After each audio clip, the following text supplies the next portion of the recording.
Hi, my name is Rachel. Welcome back to my channel.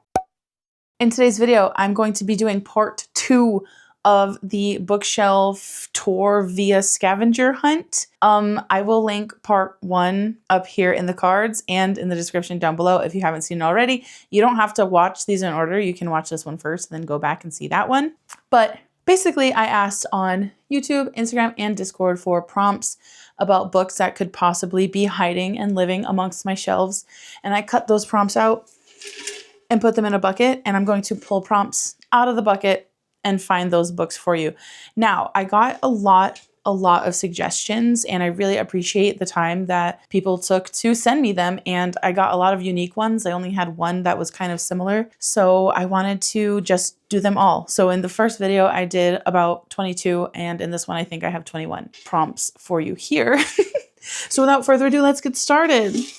Book by a trans or NB author. This is a good one to start with. Let's see. I know I have one like that comes to head immediately. Haha. Also love this book, Pet by Akwaeke Emezi. This follows a young trans girl named Jam, and she has to help a monster, a literal monster, who comes to life, solve a mystery in her town because there is something happening in the town that needs solving. That's very vague. I don't really want to spoil it for you, but basically there is something happening where a child needs protection, and this book asks the question, what makes a monster a monster? It has won numerous awards, as you can see, and for good reason. I've read this book 3 times, and every single time I cry. It's beautiful, sad, heartbreaking, amazing. I love the writing style. Akwaeke Emezi's writing is so gorgeous. I absolutely love them. I need to read more by them. I have only read Pet and the prequel, which is called, I'm having a brain fart. What is the prequel called? I'll put it here. I've read it on ebook. I don't own it yet physically, but I would love to own it soon. So somebody remind me next time I go book shopping. Next prompt is, a book about female rage. Okay. I should have some. Absolutely, I should. Okay, one that I haven't read yet, but I've been told has a very strong theme of female rage is Blood Over Bright Haven by M.L. Wong. It's about a woman trying to become a high mage in a society that is very much male-dominated and male-centric. So it sounds like it's giving female rage. Emma Wong's other book, also The Sword of Kaigen, was kind of female rage, but it wasn't like outwardly so. Like there was definitely undertones of it. I'm hoping this one is more outwardly female rage, so that's why I picked this one for the prompt. I am also trying to pick different authors and different books than I picked in the last video. So if you know for a fact I have a book that fits that prompt better, I'm just trying to make sure I'm showing a good plethora and range of books, because the whole point of these 2 videos is to kind of show you around my bookshelves and all the gems I have on there that I don't talk about as often. Ooh, okay. This one is a book you think will make you cry. Okay, so if it's a book I think will make me cry, that means it's got to be on my TBR, okay? Let's take a peek. Ooh, okay.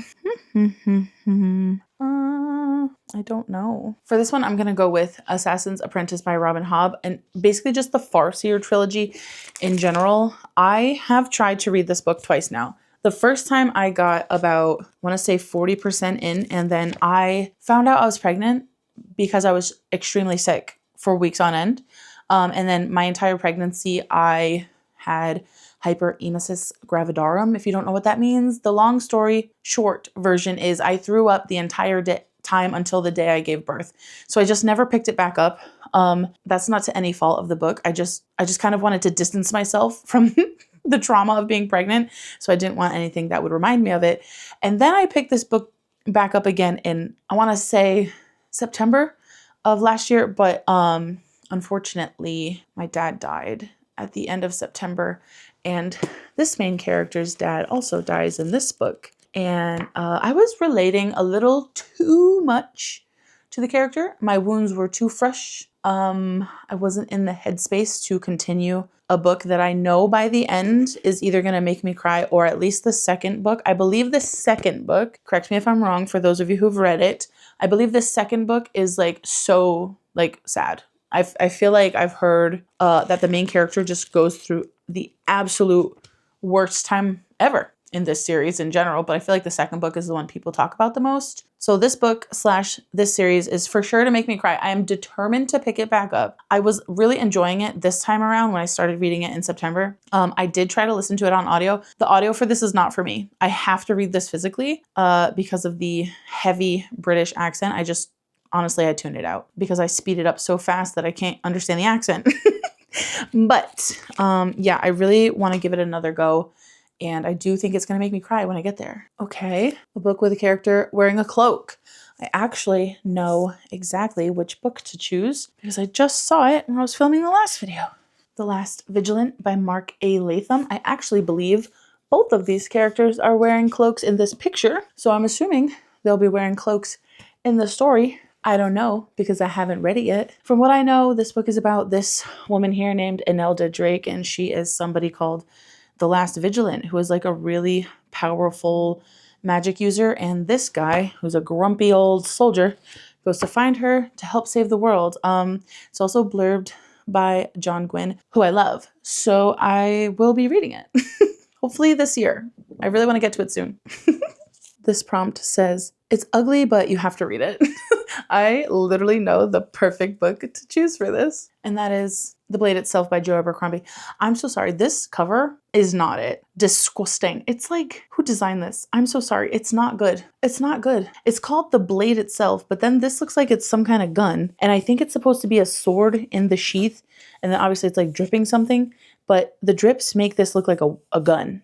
Like it's kind of giving AR-15, if you know what I'm saying. So like that just doesn't make any sense. And then the UK cover, I want to say is like parchment with like a map and coins on it or something, or a map and a knife on it. And I don't know. I just feel like there had to have been something else from this book that you could have illustrated. But I think this book is hideous. Hate the font. Hate this little graphic. This guy's like fine, I guess, but I don't know. He's like so not even the focus.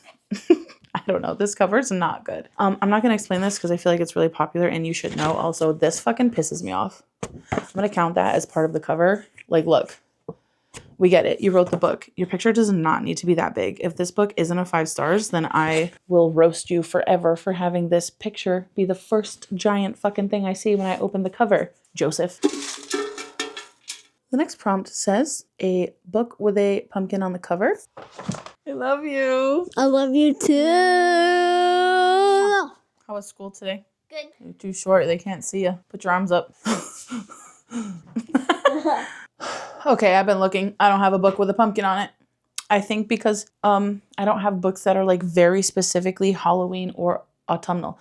Like I have books that I read during those time frames, but I don't have any books that are very, very specifically set for that time frame. I just can't find one. I've literally checked anything that's got like whimsy or, you know, anything I could think of that has like flora and fauna on it. I even looked at the entire Tea Dragon Society box set. I can't find a single book cover with a pumpkin on it.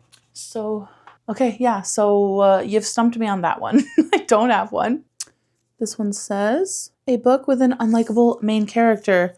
Okay. The first book that comes to mind is Yellowface by R.F. Kuang because you're supposed to hate this character. If you've read it, you'll know, or even if you read the synopsis. But because I talked about this in the last one, I'm going to give you a second option, and that would be this fucker from the Frugal Wizard's Handbook for Surviving Medieval England. Personally, I think this may be the worst book Brandon Sanderson's ever written. I'm so sorry. Like, the art, stunning, don't get me wrong. Like, the book itself is constructed beautifully. And, like, technically speaking, the writing is fine. I just hate this fucking guy with a passion. He's basically a cop. So this is like a fucking traveling through space for some fucking... I literally can't remember the plot of it because I hated it so much. This guy is annoying. He's like a whiny little bitch. He makes these jokes that are literally just not funny. There is a character in here I really loved though. This guy. I guess it's not even a character. It's like a fucking comic book strip. This comic book thing is really cute and funny. And I love the way the book is designed. Like these pages look like they got burned. Like the art is beautiful. This is great. Like what is that?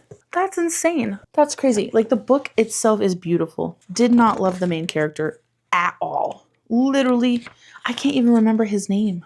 Yeah, I don't know. I'm sorry. I just don't like this guy. Maybe I'll reread it someday, but this was a letdown because I hated the main character so much. If he literally just gave the main character a different backstory and he wasn't a cop, like I feel like this could have been a 3.5, 4-star for me. But because the main character was so unlikable, it was like a 2-star, honestly.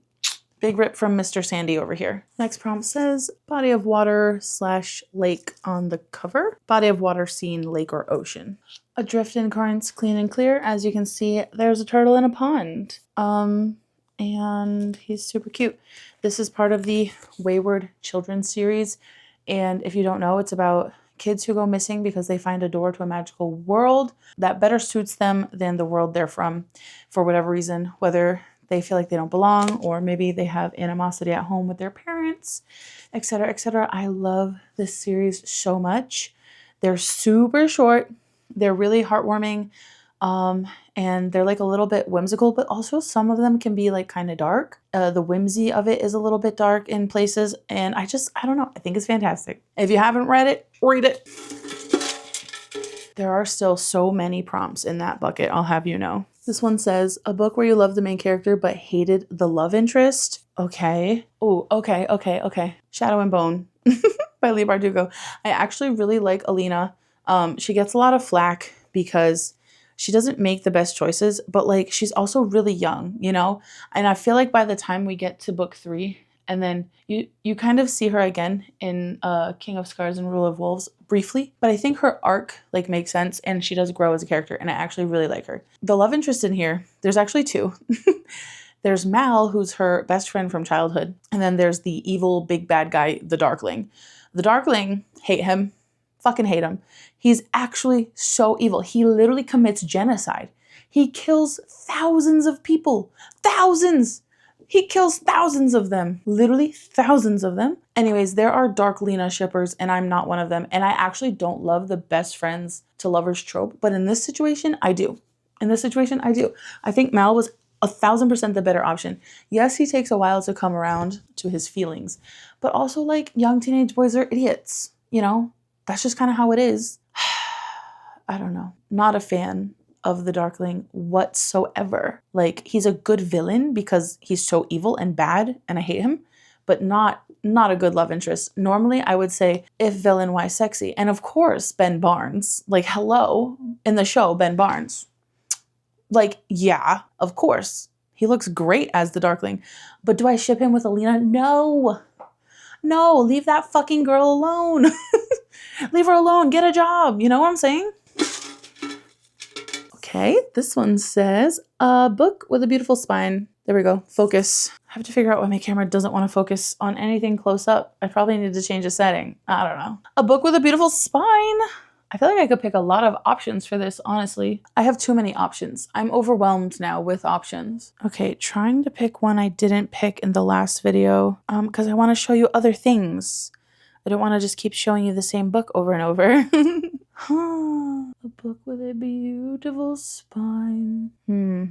All the ones I'm looking at I've showed already. So I want to pick a new one that I haven't showed already. For this one, I'm going to go with The Solstice Court by Jade Juniper. Look, if you look at this spine, there's this stunning white spire. It's part of this castle. And I absolutely just love the shading of the colors. It's like a periwinkle. It's like a dark periwinkle, lavender pink, and it fades back to the same color at the end. So like this bluish color is kind of bookending this spire with these beautiful pink and purple clouds. And I want to live in a fucking pink and purple cloud, okay? I think that looks stunning. This whole cover is honestly just so gorgeous. If you open it up, like look at the clouds. Look at that. Look at this detail in these flowers. Oh, stunning. So beautiful. And look at her flower crown. Like, are you kidding? Those gorgeous red curls. Beautiful. Well, they're kind of like a more auburn. They're not really like red. I love this art and I love that spine. Look at that white tower. It just looks like a whimsy fantasy. Also, I just noticed it says Wimberry Books. If you know, you know. Also, the naked hardback, as I hit myself in the face, the naked hardback has the art as well. So like even that naked spine is just stunning. Like, look at that. That's so beautiful. Like, are you kidding me? I love a naked hardback that has the art printed on it. Oh, gorgeous.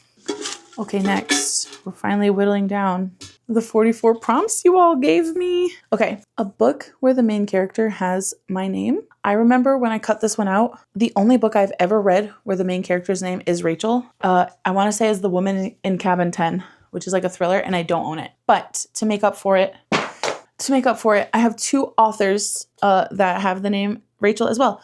Rachel Yoder and Rachel Gillig, and they both spell it the right way. Not A-E-L, just E-L at the end. So hopefully that makes up for not having one with a character. And this one is the oldest book you own. Like the oldest book that I physically purchased, or like, do you mean oldest like publication? The oldest book that I physically purchased is this nonfiction book called Dissecting Death. And it's a nonfiction written by a medical examiner. And he kind of just talks about some of the most famous cases that he worked on. And the pages are very, very yellow. If you can't tell, there's a couple of rips. Oh my God, the sticker. I got this at Borders, you guys. I literally got this at Borders. That's crazy. Wow, I paid $14 for this that long ago. That was expensive for a paperback back then, in my opinion. I mean, they're even more expensive now, don't get me wrong, but goddamn. If you don't know, I actually have my Bachelor's of Science in Forensic Psychology. I was very much into CSI, the show, and Forensic Files, the show, and I read this book like 10 times as a youngin'. And my favorite class in high school was psychology. And then so in college, I also studied psychology because I wanted to learn about how bad guys' brains work. And now look at me talking about books. And you know what? I blame learning about bad guys' brains for always predicting a fucking thriller. Okay? Note to past self, note to you guys in the future. If you want to read thrillers and be surprised, don't study forensic psychology. This prompt says a book with a ship but no water. Okay. Well, I did just show Shadow and Bone, and in that series they have sand skiffs, which are basically boats that go on sand. But I don't want to show you the same thing over and over again. Okay, I've got two options. Leviathan Wakes, a spaceship. So a ship in space. I mean, it's not technically like a ship. Like if I were to say like a ship, what you would picture, it's obviously a spaceship, but there's no water. And also the Starless Sea. There is a sea in here and it is starless, but there is no water in that sea. There's not really a ship. Here's two options for that, I guess. I don't know. I haven't read this one. This is one of my favorite books of all time. I actually really need to reread this. That wasn't me farting. It was my book on the shelf, okay? You nasty. This one says, a book where a weapon is foiled on the cover. I don't know. This is my first thought. Nope. That's not foiled. Oh, wait. Oh, is this? That's not foiled. How about this one? No. How about, oh, wait. This one? Oh, wait, no. Oh, okay. Here we go. The Sunlit Man by Brandon Sanderson. It's a creamish. It matches this middle center of the sun, but that's all foil in here. The pale yellow and the gold are all foiled, including this sword in his hand. There we go. Also, I just love a black edge. Like, I feel like a lot of people get fancy with their stenciled edges these days, but honestly, you don't need it. Look how crisp and clean that looks. Beautiful. This one, I can't really tell you what it's about without spoiling a lot of things in the Cosmere, so sorry. But I did also really love it. That was a good one. It made up for the Frugal Wizard. This one says, a book with stars on the cover. Okay, that should be easy for a fantasy reader, right? Oh, wait, there's one staring me in the face. That is an obvious option, and if it's not, ooh, okay, wait. Actually, no. Okay, wait, no. Okay, I was going to use the Stardust Thief because of these little speckles, but I actually don't think those are just circles. It's dust. It's not stars. Okay, so I need another option. Ooh, okay. Does this count, actually? Should I take these out? Okay, I'm going to count that. Maybe? Oh my God, I forgot these were signed. God, I love her. I don't think that counts. The slipcase has the stars on it, but unfortunately not the book itself. So we can't count that one, can we? A book with stars on it. I feel like I thought this was going to be so easy, but actually, well, I mean this one, right? No, that one doesn't even have stars on it. Oh, wait. Oh, yes, perfect. Okay. That one was harder than I thought, I'm not gonna lie. The Night Circus by Erin Morgenstern. As you can see, there's little stars all around these characters. This book is about a circus that comes only at night, and at this circus there are various displays of magic. There's like illusions, there is like displays, like where the display is just kind of like this magical like thing and you just get to experience it. But these two silhouettes are of two different magicians, and they fall in love with each other by seeing what their magic is capable of. They don't actually ever meet, I don't think. It's been a long time since I've read this one. But this one is so beautiful. It's just beautiful, honestly. It's just a very intriguing story. I didn't love this one as much as I love The Night Circus. The Night Circus, easily top 5 favorite books of all time. This one I think I gave like a 4 stars. It's still so beautiful, so solid as a book. I think it might be just like a smidge too long for what it is. But that being said, I don't know. My opinion could change on a reread because like I said, it's been quite a while. But yeah, it's even got some stars on the back, and these are actually different. These are like little asterisk stars, and on the front, there's like an actual star shape. So there you go, 2 sets of stars for you. This video is much more chaotic than the last one because at this point in the day, I've had more coffee and also I'm just getting tired. It's almost dinner time and I'm a sleepy girl, okay? A book with flowers as a main theme. Flowers as a theme? Like flowers as a theme, like in the book text, like not on the cover. You know what would be perfect? Is Hazelthorn by C.G. Drews. I'm reading it right now. I don't own it physically. I'm reading it on ebook. I need to buy that book so next time a prompt like this comes up, I will have one.